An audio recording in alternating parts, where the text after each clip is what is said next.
Hello my dear student, কেমন আছো তোমরা? আমরা আজকে বিন্যাস সমাবেশে ক্লাস শুরু করব। বিন্যাস সমাবেশ, দেখো এই অধ্যায় শুরু করার আগে বিন্যাস কি জিনিস আর সমাবেশ কি জিনিস একটু জানবো আমরা।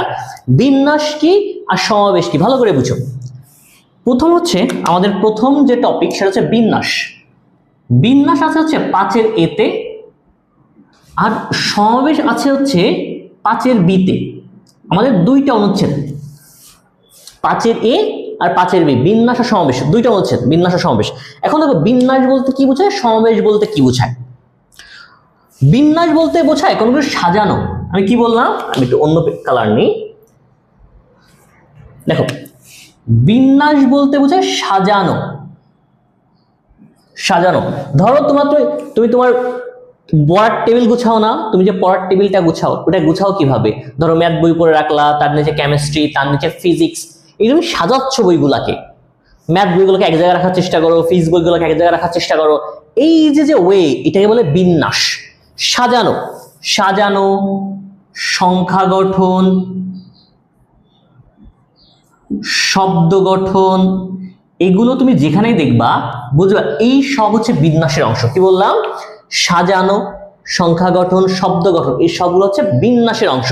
এবার ধরো, এবার সমাবেশ কি জিনিস? সমাবেশ, সমাবেশ বলতে বোঝায় তুমি যখন কোনো কিছু বাছাই করো, কোনো কিছু বাছাই করো, বাছাই করা হচ্ছে সমাবেশ। কিরকম? ধরো তুমি একটা ট্যুরে যাওয়া, তোমার কাছে 20 সেট জামা কাপড় আছে, তোমার কাছে 20টা সেট জামা কাপড় আছে, 20টা টি শার্ট আছে। এখন তুমি তো 20টা নিয়ে যাবা না, তুমি 5টা 4টা এরকম নিয়ে যাবা না। এই যে তুমি 20টা থেকে 4টা বাছাই করে নিচ্ছ, এটা যে উপায়, তাকে বলা হচ্ছে সমাবেশ। আমি বুঝাইতে পারলাম? দেখো আমাদের 5-এর এতে আছে বিন্যাস করা, সাজানো, সংখ্যা গঠন, শব্দ গঠন। যেখানে দেখবা বুঝবে এটা বিন্যাস, যদি কোথাও দেখো বাছাই করা বুঝবে এটা সমাবেশ। মনে থাকবে, বিন্যাস হচ্ছে সাজানো, সংখ্যা গঠন, শব্দ গঠন, আর সমাবেশ হচ্ছে বাছাই করা। মনে থাকবে স্যার? এবার আমরা এটাকে ক্যালকুলেশনে কিভাবে প্রকাশ করব? ধরো তোমার কাছে n সংখ্যক বস্তু আছে। এই n সংখ্যক বস্তু হতে তুমি r সংখ্যক বস্তু নিয়ে সাজাবা।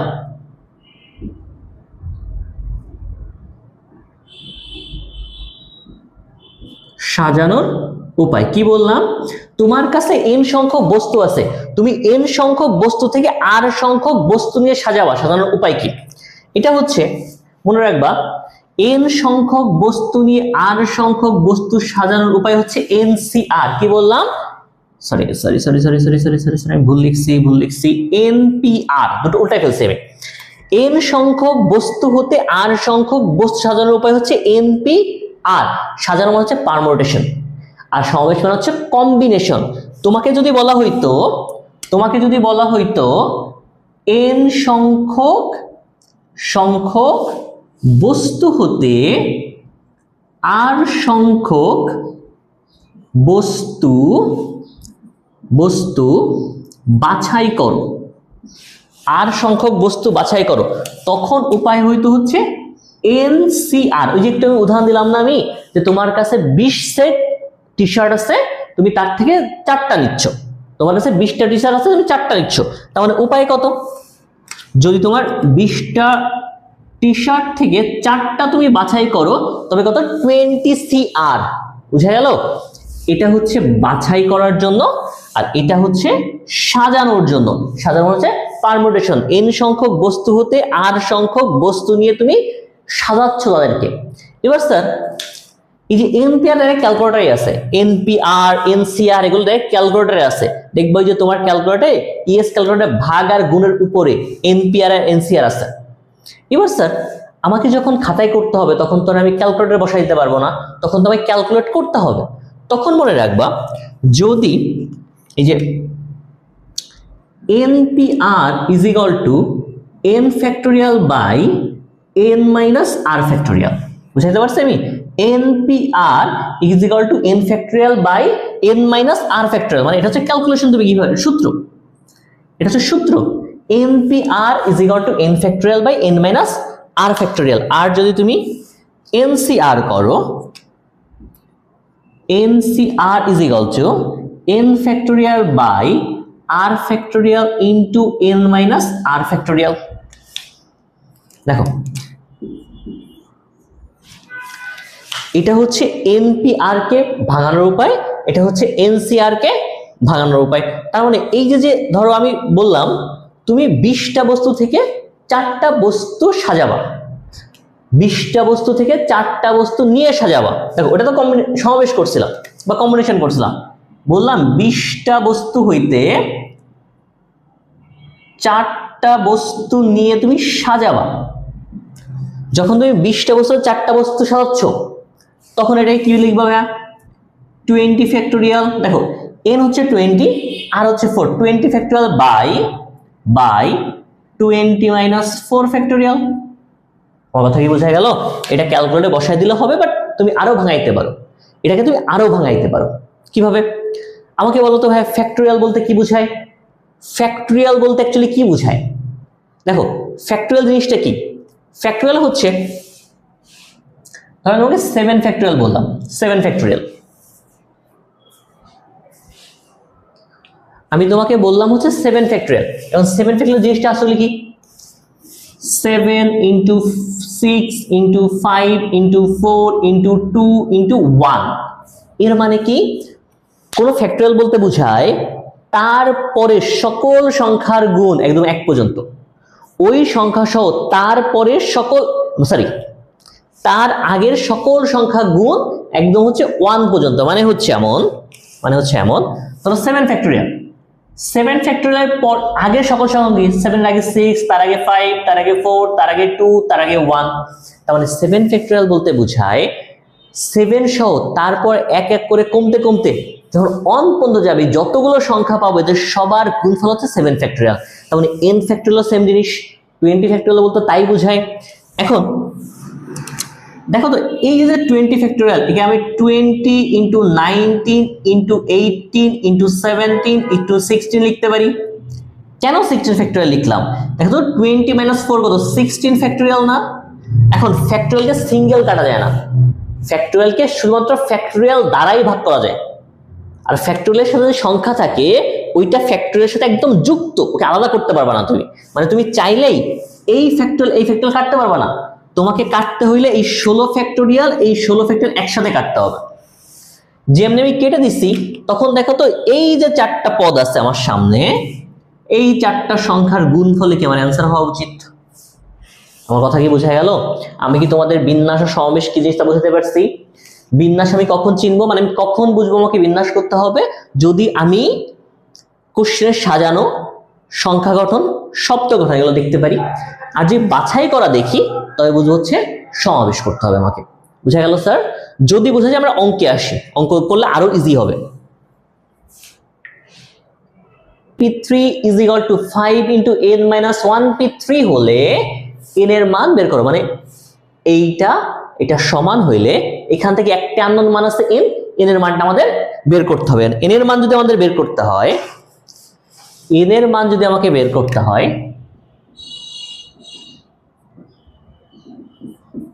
দেখো যা দেওয়া আছে আমরা সেখান থেকে শুরু করব। দেওয়া আছে 4 into np3 is equal to 5 into n minus 1 p3। এবার একটু আগে আমরা পড়ে আসলাম না, npr দ্বারা কি বোঝায়? n factorial by n minus r factorial. তার মানে এটা লিখতে পারি 4 into n factorial by n minus r factorial is equal to 5 into, দেখো এবার এই n minus 1টা হচ্ছে n, এই n minus 1টাকে ধরতে হবে n, তার মানে n factorial by n minus 1 factorial. Okay, এবার একটা জিনিস একটু খেয়াল রাখবা, দেখো আমার দুই সাইডে সেম জিনিস থাকলে আমরা কাটতে পারি। আমরা আগে পড়ছিলাম যে ভাই দুই সাইডে সেম জিনিস থাকলে আমরা দুই পাশ থেকে বাদ দিয়ে দিতে পারি। যদি তাই পারি তবে এই যে দেখো তো এটা n ফ্যাক্টোরিয়াল না? n ফ্যাক্টোরিয়াল মানে কি ভাই? n সহ এর পরে এক এক করে কমবে যতগুলো পদ আছে সবার গুণফল। তাহলে n ফ্যাক্টোরিয়ালকে আমি n into n minus 1 factorial লিখতে পারি। যেমন একটু আগে আমি 7 ফ্যাক্টোরিয়াল লিখছিলাম না? 7 ফ্যাক্টোরিয়ালকে আমি 7 ইন্টু 6 ফ্যাক্টোরিয়াল লিখতে পারি। কেন লিখতে পারি? তাই 6 ফ্যাক্টোরিয়াল মানে 6 ইন্টু 5 ইন্টু 4 ইন্টু 3 ইন্টু 1, তার মানে 7 factorial is equal to 7 into 6 factorial লেখা যায়। যদি যায় আমি এটাও তাই লিখতে পারি, n into n minus 1 factorial. Okay, খুব ভালো কথা স্যার, আমি লিখে দিলাম। লিখে দেওয়ার পরে খেয়াল করো এখানে তাই কি n মাইনাস 3, এখন n মাইনাস 3 ফ্যাক্টোরিয়াল তাও তো 1 করে কমবে, তারপর এটা কি হবে n মাইনাস 3 মাইনাস 1 ফ্যাক্টোরিয়াল।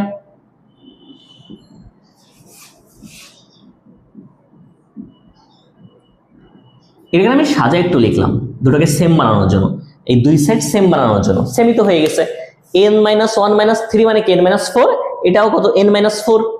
এবার দেখবা এই দুই সাইড থেকে আমি n minus 1 factorial n minus 1 factorial বাদ দিয়ে দিব। বাদ দেওয়া বলতে দুই সাইডে যদি n মাইনাস 1 দ্বারা ভাগ করে কেটে যায়। আবার n minus 4 factorial n minus 4 factorial বাদ দিব। যদি আমি বাদ দিই দেখো তো আমাদের সারা বাড়ি থাকে কি, আমাদের থাকে হচ্ছে 4 into n by n minus 3 equal হচ্ছে 5। এবার এই 4 তো এর সাথে গুণ 4n, এই n মাইনাস 3 5 এর সাথে আমি গুণ করতে পারি নিয়ে যে, এই n মাইনাস 3 এই পাশে ভাগাকারে আছে, ওই পাশে গেলে কি হয়ে যাবে গুণ, তার মানে 5n মাইনাস 15 আমরা লিখতে পারি। এবার আমি কি করব, n দুটোকে এক জায়গায় নিব, 15কে আলাদা সাইড রাখবো, তার মানে 5n মাইনাস 4n ইকুয়াল 15, অতএব n এর মান কত 15। বুঝা গেছে স্যার? এটাই হচ্ছে আমাদের অ্যান্সার। দেখো এটাই হচ্ছে আমাদের অ্যান্সার। ক্লিয়ার? সো এইভাবে যদি আমাকে কোন একটা কি বলে সমীকরণ দেওয়া থাকে যেখানে n অথবা r এর মান আমি জানি না, আমি কি করতে পারি এই ওয়েতে আমি n বা r এর মান।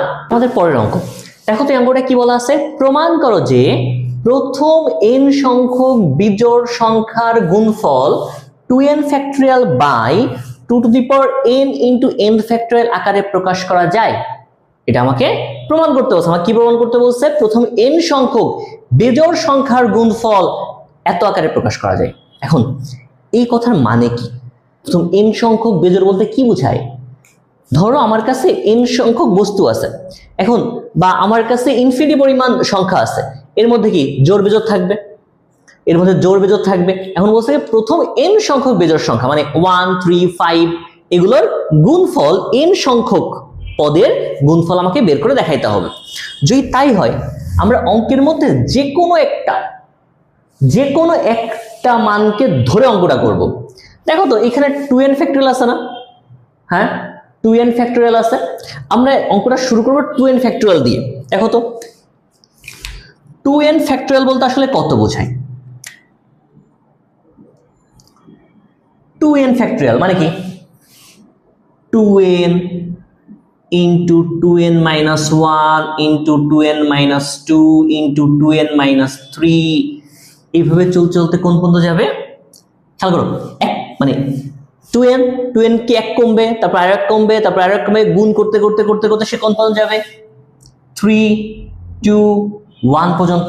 ভালো করে দেখো তো 2n ফ্যাক্টোরিয়াল বলতে এটা বোঝায় না। এখন এই খেয়াল করো এই 2n ফ্যাক্টোরিয়ালের মধ্যে জোড়ও আছে, এটা জোড় 2n জোড়, 2n মাইনাস 1 কি বেজোড়, 2n মাইনাস 2 কি জোড়, 2n মাইনাস 3 কি বেজোড়। আমরা দেখো এর মধ্যে জোড় বেজোড় সবই আছে না, আমরা কি করবো জোড় বেজোড়কে আলাদা করে ফেলবো, আমরা জোড় বেজোড়কে আলাদা করে ফেলবো। তার মানে আমি এটাকে লিখবো 2n factorial is equal to, আমি জোড়গুলোকে আলাদা রাখবো, বেজোড়গুলোকে আলাদা রাখবো। জোড়গুলোকে আমি আলাদা রাখতেছি 2n মাইনাস 2 2n মাইনাস 4 জলদি কোন 4 2 এগুলো সব জোড়। এবার বেজোড় কোনগুলা 2n মাইনাস 1 2n মাইনাস 3 এইভাবে চলছে 3 1 এগুলো সব হচ্ছে বেজোড়। এখন আমার কাছে চাইছে কি, আমার কাছে চাইছেই হচ্ছে প্রথম n সংখ্যক বেজোড় সংখ্যার গুণফল। দেখো তো এই যে ফার্স্ট এই যে প্রথম আমি সেকেন্ড ব্র্যাকেটে দিছি এর মধ্যে যারা আছে সবাই কি n সংখ্যক জোড় সংখ্যার গুণফল না, আর এখানে যারা আছে সবাই কি n সংখ্যক বেজোড় সংখ্যার গুণফল। সো আমাকে এই মানটা হচ্ছে বের করতে বলছে। সিম্পলি বুঝবা, কিন্তু আমার কাছে এই বেজোড় সংখ্যার গুণফলের যে মানটা এটা চাইছে। যদি তাই চায়, আমার তো অ্যান্সার এটা।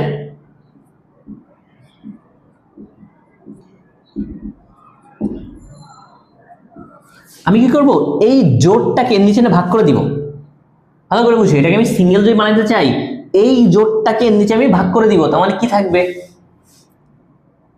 2n factorial by 2n, 2n minus 2, 2n minus 4, 4, 2। খেয়াল করো, ভালো করে বুঝো। আমাকে কি বলছে, n সংখ্যক বেজোড় সংখ্যার, প্রথম n সংখ্যক বেজোড় সংখ্যার গুণফল। দেখো তো 1 এর সাথে 3 গুণ, তারপর সাথে 5 গুণ, তারপরে 7 গুণ করতে করতে কোন পর্যন্ত আসবে, n minus 1 পর্যন্ত। কারণ n minus 2n minus 1ই হচ্ছে বেজোড়, 2n কিন্তু বেজোড় না, 2n কিন্তু জোড়। সো আমি কি করছি, এদের গুণফল যদি বের করতে এটাকে সিঙ্গেল করতে হবে। সো এইটাকে আমি নিচে ভাগ করে দিচ্ছি। দেওয়ার পরে দেখবো আমার অ্যান্সারের সাথে এখন মিলে নাই। শুধু আমার অ্যান্সারের উপরে 2n ফ্যাক্টোরিয়াল দরকার, সেটা আসছে, বাট বাকি এখন অ্যান্সারের সাথে মিলে নাই। যদি না মিলে থাকে, আমরা একটা কাজ করি। খেয়াল করো তো, এই যে এতগুলো পদ গুণ আকারে আছে, এই যে এতগুলো সংখ্যা গুণ আকারে আছে, এদের মধ্যে কমন কে আছে, মানে যে সবার মধ্যে কমন কোন পার্টটা আছে, আমি চাইলেই বের করে আনতে পারি। 2 না, খেয়াল করো তো, এখানে 2 আছে, এখানেও 2 আছে, এখানেও 2 আছে, এখানেও 2 আছে, এখানেও 2 আছে। মানে এই যে n সংখ্যক বস্তু মানে সংখ্যা রয়েছে, এর মধ্যে সম্ভবত 2 আছে। মানে কতগুলো 2 পাবো গুণ আকারে, n পরিমাণ না। তার মানে আমি এই সবার কাছ থেকে 2 টু দি পাওয়ার n বের করে নিতে পারি না। তার মানে কি, আমি আরেকটু বুঝাই আসি। দেখো, আমি ধরলাম যে আমার কাছে 5, 6, 4, 2 এরা গুণ আকারে আছে তো। যদি গুণ আকার থেকে সবার মধ্যে কমন পার্ট কে আছে, যোগ না যে বাইরে আমি কমন নিয়ে আসলাম। দেখো তো, এখানে 2 into 4 আছে, মানে 8 এর মধ্যে 2 into 4 আছে, আবার 6 এর মধ্যেও 2 আছে, 4 এর মধ্যেও 2 আছে, 2 এর মধ্যেও 2 আছে। দেখো তো, আমি এই সংখ্যা থেকে এই যে এই একটা 2, এই একটা 2, এই একটা 2, আর এই 2 তো আছেই, এই একটা 2 আমি টাইনে বের করে আনতে পারি না। যদি পারি, তখন একটু কতগুলো থাকবে, 2 কতগুলো থাকবে, 4টা না। তাহলে 2 টু দি পাওয়ার 4, মানে আমি যদি এই 2 গুলোকে আলাদা গুণ করি আর বাকি 4টাকে আলাদা গুণ করি, তাহলে আমি কত পাবো, 2 টু দি পাওয়ার 4 পাবো না।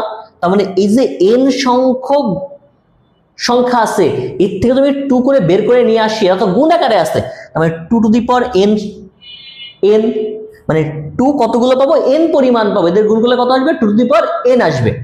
তখন বাকি থাকে কি আমার এখানে, দেখো তো, তুমি এখান থেকে 2 বের করে আনছো, থাকে শুধু n, এখান থেকে 2 বের করে আনছো n minus 1, এখান থেকে 2 বের করে আনছো n minus 2।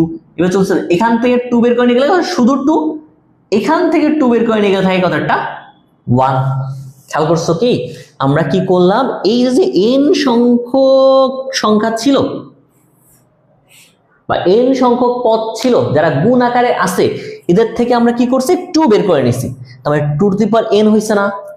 এবার খেয়াল করেন, এই যে সেকেন্ড ব্র্যাকেটের মধ্যে যে অংশটা আছে, এটা দ্বারা কি বোঝায়, দেখো তো, n থেকে 1 কমছে, আরো 1 কমছে, আরো 1 কমতে কমতে কমতে কমতে অন পর্যন্ত যে গুণ হয়েছে না সবাই, তার মানে এটা কি n ফ্যাক্টোরিয়াল না। তার মানে ভালো করে বুঝো, আমি এই যে উপরে 2n ফ্যাক্টোরিয়াল থাকলো, এই 2 টু দি পাওয়ার n, আর এই যে অংশটা, এই যে সেকেন্ড ব্র্যাকেটের অংশটা, এটাকে আমি ডাইরেক্ট n ফ্যাক্টোরিয়াল লিখতে পারি। যদি পারি, তবে আমার এই যে অ্যান্সারটা আমি পাইছি আর এই যে অ্যান্সারটা, দুটো সেম না। তার মানে কি হইল, আমি এটা মুছে নি, তারপরে বলতেছি। তার মানে কি হইল, এই যে n সংখ্যক প্রথম মানে কি, 1 থেকে শুরু, প্রথম n সংখ্যক বিজোড় সংখ্যার গুণফল এখানে প্রকাশিত হয়েছে, এটাই আমার কাছে চাইছে। অঙ্কটা কি বুঝতে পারছো, এটাই আমার কাছে চাইছে।